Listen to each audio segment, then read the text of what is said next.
সকাল সকাল তাড়াতাড়ি করে স্নান সেরে নিয়ে আজকে রান্নাটা না তাড়াতাড়ি করে নেবো, কারণ আজকে না ঝড় বৃষ্টি ওঠার সম্ভাবনা আছে।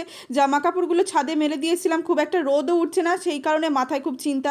আর এদিকে চুলটাও একটু বড় হয়ে গিয়েছে বলে না তাড়াতাড়ি শুকায় না, তাই এটাকে হেয়ার ড্রায়ার দিয়ে শুকিয়ে নিচ্ছিলাম। তারপরে এখানে মাছের ঝোল ঝিঙে আলু দিয়ে বসিয়ে দিলাম, দিয়ে আমরা সকলে না তাড়াতাড়ি খেয়ে নিয়েছিলাম।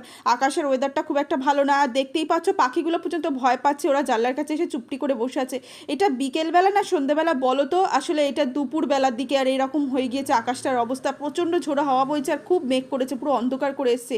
বাবা নিয়ে এসেছিলো সন্ধ্যেবেলা ল্যাংচা, আর বাবা আজকে বাড়িতেই ছিল, কারণ রাস্তাঘাটে খুব একটা অবস্থা ভালো না। আর আমরা বানাচ্ছিলাম আজকে বিরিয়ানি, আর বিরিয়ানিটা বানানো হয়ে গেছে খুব তাড়াতাড়ি, কারণ ঝড় বৃষ্টি উঠবে আর আমাদের এখানে প্রচুর লোডশেডিং যায়। তাড়াতাড়ি করে খাওয়া দাওয়া করে বাসন মাজা হয়ে গিয়েছিল, আর ব্যাস ঝড়ের তাণ্ডব শুরু। রেমাল যেন রুমালের ভেতর করে উড়িয়ে নিয়ে যাচ্ছে, খুবই ভয় লাগছিল। আর তার মধ্যে পুচু মাঝ রাত্রিবেলা একবার ঘরে যাচ্ছে একবার বাইরে বেরোচ্ছে, ও খুব দুষ্টুমি করছিল। ভোরবেলা দেখো সারাদিন রাত্রির আমরা ঘুমাইনি। আজকের মতো টাটা।